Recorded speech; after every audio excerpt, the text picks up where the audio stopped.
Welcome along, guys. Well, I'm absolutely thrilled and so excited because I've bought a new bike. I've gone and done it. I've purchased myself a new motorcycle. This is a bit out of the blue.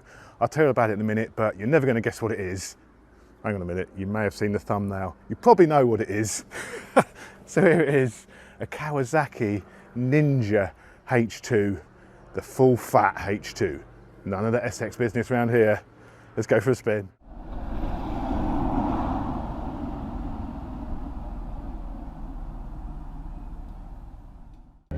Here we go.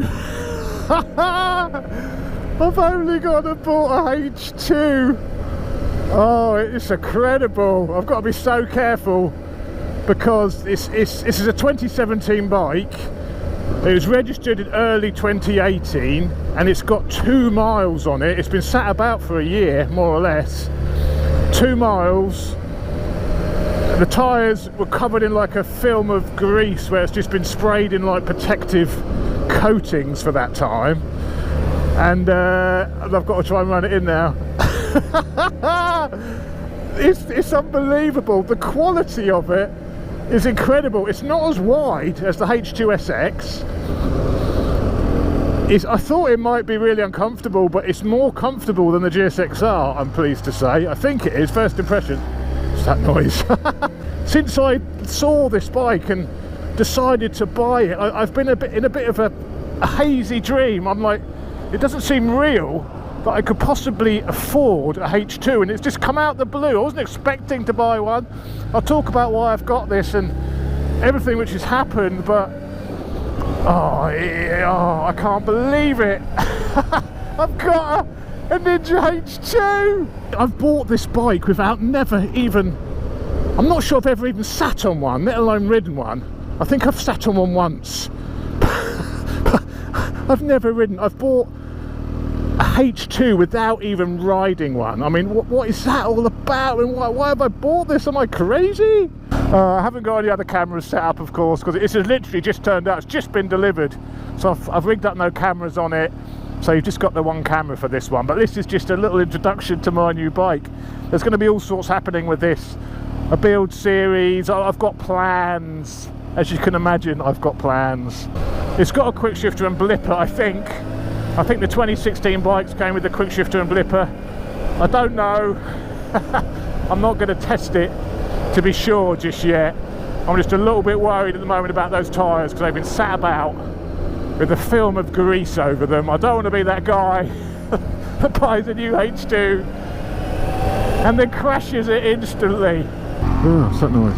Oh, what's that noise? That's not a nice noise. I love the clocks where they just light up with the colour that you're doing, so you can only see the colours that you're doing. What am I talking about? Okay, so why have I bought a H2? What the hell is going on? Well, it's a long story really. Why I've got this. It's a long story. I'll try and make it short. I've sold the 500, the Supermoto, as you know, to buy a 690 Supermoto.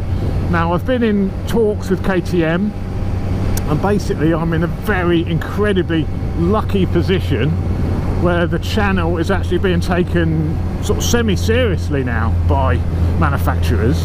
The next year they're willing to add me onto their press list, onto their long-termers. So next season they're going to lend me a 690 SMCR to ride around on, to bring you guys some videos, bring you the whole ownership experience of that bike, do some mods to it, do the mods I was planning, but it will actually be KTM's bike. So I thought, why shell out and buy my own 690 this year, and I'll have to just wait till next year when they get their press fleet in, and I'll have one for the season for testing, with the aim being after that period I buy the bike. So that's the plan. So the SMCR is on the back burner until next year, start of next year. I do have I'm borrowing one anyway for 2 weeks in about a month, so I'm going to have one for 2 weeks to bring you some videos on it anyway. But yeah, my own one is going to be next year. So that freed up a big lump of cash for me to spend. The Suzuki, I still haven't bought it. I've been messed about by Suzuki a little bit. I don't want to say too much, but we agreed a price on that bike back in November last year, and basically I sold the Super Duke to buy it to raise the money, and I've basically been awaiting an invoice from them ever since. So they haven't sent me an invoice. I went out on the bike last week, well, it's about 3 weeks ago now actually. I rode down to Weymouth on it, had a great day out just after I'd sold the Supermoto. Got home, I thought I better check the tax situation on this bike, because obviously it's all insured and taxed through Suzuki. So I checked the tax online, it's got no tax. The tax ran out last month, and the same on the insurance database, it's not showing as being insured. So I can't ride that bike anymore because it's not taxed. I don't have the V5 obviously because it's Suzuki's bike, the title's in their name. So I've got a GSX-R in a garage I cannot ride with carbon wheels on, and I can't ride it. How do I look? Oh, I look cool. How do I look in this mirror? Oh, look at that cool dude on the H2. Hang on a minute, that's me. Careful, Chopsy, don't break your new bicycle. I just hope I'm not going to be too precious with it. Obviously I'm going to be precious with it. It's the most expensive purchase I've ever made, apart from my house. So I'm going to be precious with it, but I don't want to be too precious with it. But every time there's a little mark on it or anything, oh, I don't want to use that again, it's getting damaged. It's going to be used. That's what I've promised myself. There's no point buying this if you're not going to use it. So I'll draw the limit of taking it on track. I may take it on track one day, but I've got no plans to track it at the moment. You know, it's going to get modded. I'm going to do work on it. I'm going to take it apart. You know, that's going to happen. It's not going to get abused. Wow, maybe a little bit, but not overly abused. It's going to be fun. Oh, it changes direction, nice.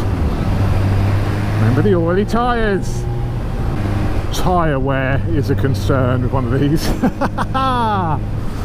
As you can imagine, apparently they like to eat back tyres. Who would have thought? I mean, the thing with you know, if I do just get it lightly tweaked, just lightly, you know, power commander exhaust, you're knocking on the door of sort of 230 horsepower at the back wheel. That's a lot of power. I mean, the bike, these are, you know, relatively heavy. I think these are about 225, 230 kilos. So, you know, they're heavier than the GSX-R. I mean, this standard, I suspect the GSX-R might actually be slightly faster, to be perfectly honest. So I don't think these standard, you know, are the be all and end all of it. I think the way it makes its power, because it's got the supercharger, is obviously going to be what the differentiator is compared to the GSX-R, which is obviously a bit more peaky. This is going to make that power probably, you know, throughout the whole rev range. But I think out and out throttle on the stops, the GSX-R may even prove to be quicker until you do a little bit of tweaking. Those brakes are excellent. M50s on this with the full Brembo master cylinder setup. They're really nice. Come on, mate, on your Triumph. I'm up for some filtering, mate. Please, nobody damage my bicycle.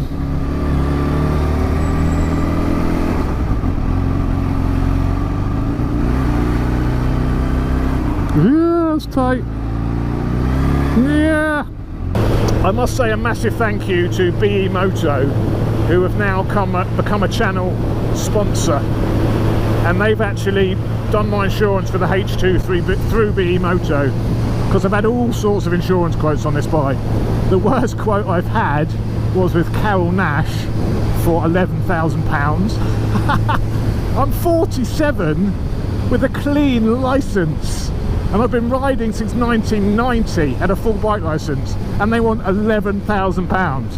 Why don't they just not quote? And then they've had the cheek to ring me up and chase me if I want to go for it. Do you want to go for the insurance, sir? Funnily enough, I don't. So yeah, massive thanks to BE Moto. So I haven't gone with Cal Nash, I've gone with BE Moto. £500 fully comp for the year on their titanium cover, and that even includes some mods. I've already got mods planned for this and they're already on the insurance. Power commander, exhaust, setup, dyno setup with that kit on it, some carbon bits and bobs for it, so that's already all on my insurance already. $499 titanium cover. So massive thanks to BE Moto for sorting the insurance out and becoming a channel sponsor. So big up the BE Moto. Look at how lovely it is. Oh. So yeah, so I've got to run this in. I think it's a 600 mile, well it's normally 600 miles isn't it, until the first service. Don't know if this is any different, need to check. I actually don't know much about these bikes. I've bought a bike and I don't really know much about it at all. I've never done that. This is you know, I've been thinking of one. I've always loved the H2. I've always loved them ever since they came out, but I don't know much about them because it was a bike I thought I could never afford, so why look into them too much, if you know what I mean, because it's not a bike I can ever buy. But now I've got one, I better start looking into it a bit. I feel like I'm going to wake up in a minute and be like, oh, do you know, I actually had a dream I had a H2. About 6 months ago I had a dream I had a H2 and I really liked it. Maybe that's subliminal messages making me buy one because of that dream I had.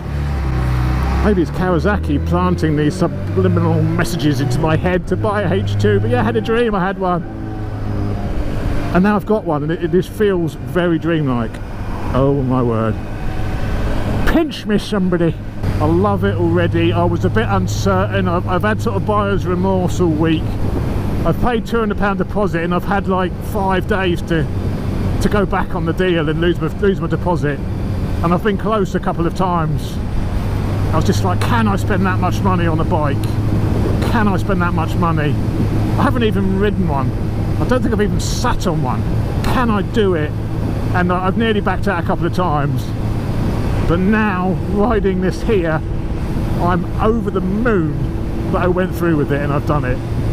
It's incredible. I can't believe this is mine. Absolutely incredible. I've got a Ninja H2. The actual rear tail of these is adjustable. It's got like that seat can move back and forward to it. So the seat can literally push it against your arse. So you've got that behind you when you're accelerating to hold you on the back of the bike.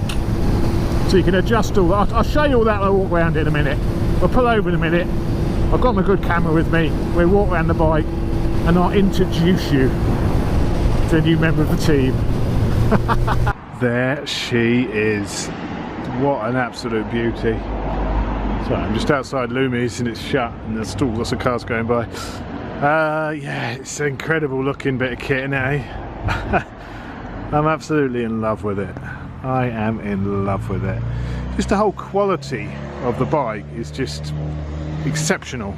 One thing I read about, I've not even played with yet, but these are adjustable. These whole sections move back and forward so you can get it right up against your bum to sort of support you when you open it up. So you sit in that little area there and these move back and forward. Oh, it's just so nice. So nice. That's the boot, yeah, that's the inlet for the boost, and the supercharger's the other side of that, so that is where your inlet is for the boost. And apparently on the inlets only one of these is real. Only that one is the real scoop, that one is a fake. Only the H2R has that as a scoop apparently. But it's just absolutely gorgeous. All details like this little area here. Just, I mean, that paint, it's just lovely. Let's turn it on. It's turning me on. Clocks. I've had to play around with the clocks. There's not much information on there. She is supercharged. Öhlins preload adjuster. Öhlins clickables in there. There'll be a preload and rebound adjustment. This tyre's a bit of a worry. It's just slippery as hell here. Where the bike's just been sat for a year in the showroom, spraying grease onto it, it's all gone on the tyre. I've tried to clean it out with a baby wipe, but it's still really slippery. So I've got to be really careful around the corners. LED back end, of course. LED lighting everywhere, of course. Single-sided swinging arm, all beautifully machined. All of that, absolutely exceptional. I love these little inlets here, these little scooped inlets with the little green fleck on there. I love this little green fleck. Beautiful. It's a piece of engineering. That's what I love about it. It was made as a demonstration of what Kawasaki can do. A bit like the Bugatti Veyron. Sort of a showcase of their technology and what they can do. And it's a hell of a machine. What's best about it? What's best about it is it's mine. It's all mine. Oh, what a lucky bastard. This is power level 1, which is full power. Jesus. Go! Look at this. Oh, it's there, boy. Dickhead, man. This thing is absolutely bonkers.